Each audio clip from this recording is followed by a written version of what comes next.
Governor, 48 years ago tonight, Martin Luther King was assassinated. Candidate for Democratic nomination Robert F. Kennedy announced to a rally in Indianapolis the death of Martin Luther King.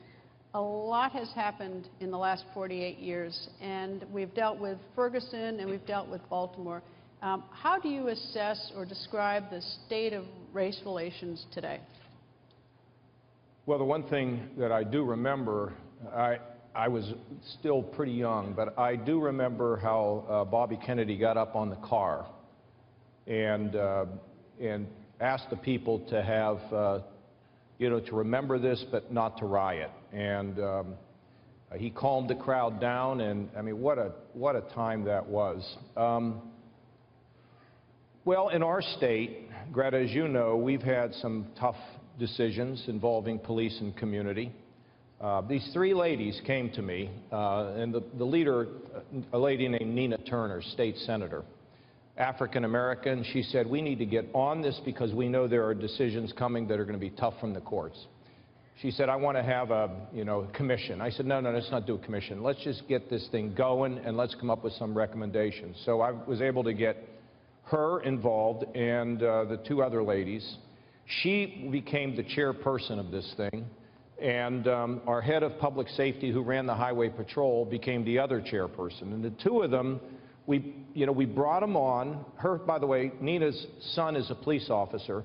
We had police, we had community activists, we had ministers, and we sat down to say, how could we improve police and community relations? 2 days into the Baltimore riots, they came out with a unanimous report that, number one, creates a statewide policy for the use of deadly force, and secondly, recommendations on hiring and recruiting. And now we're trying to get the community and the police together. The community realizing that dad wants to go home or mom wants to go home at night, not in a box, and they're a police officer. And secondly, for the police officer to understand the concerns of the community. That has served us well in Ohio, but it goes way beyond that. And here's the things that I have felt that were so important. Number one, we worked to fix the Cleveland schools, which is largely minority. And we reformed them dramatically on a bipartisan basis. It was really cool. Secondly, we're also now saying that, that we have set-aside programs for the minority business people. I believe in giving them a jump start. For the first time in Ohio history, we're actually meeting the goals that were set. Thirdly, we have reformed the criminal justice system to give people a chance to work themselves out of prison. In addition to that, we banned the box. So if you were a nonviolent felon, you come in and apply in the government. We say, how you doing? You check this box that says you were a felon. We take your application. Nice to see you. We throw it in the trash can. We have banned the box right now. And what we have said is that we'll find out what you did so you can explain what you did when you were a young man or a young woman. And we've eliminated these collateral sanctions. We've given people a path. So if you were a nonviolent felon, you can't even cut hair in many places in the country today. We've changed that. We are giving folks a chance to believe in the minority community that they can rise, Greta. But we have a long way to go. Still too much poverty, too much unemployment.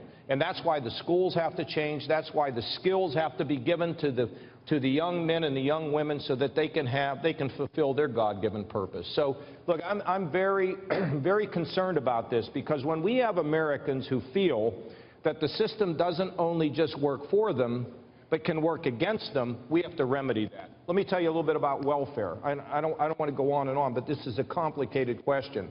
We want to make sure somebody who's on, take a woman with 2 kids, a single mom.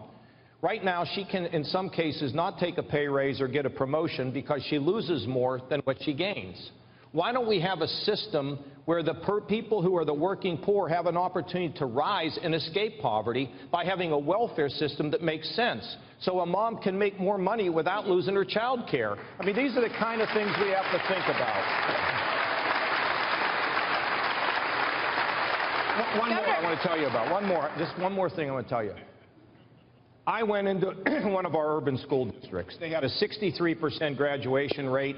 I met these people that mentor kids. They're from the businesses. They spend an hour a week for a year. The graduation rate in that high school is 97%.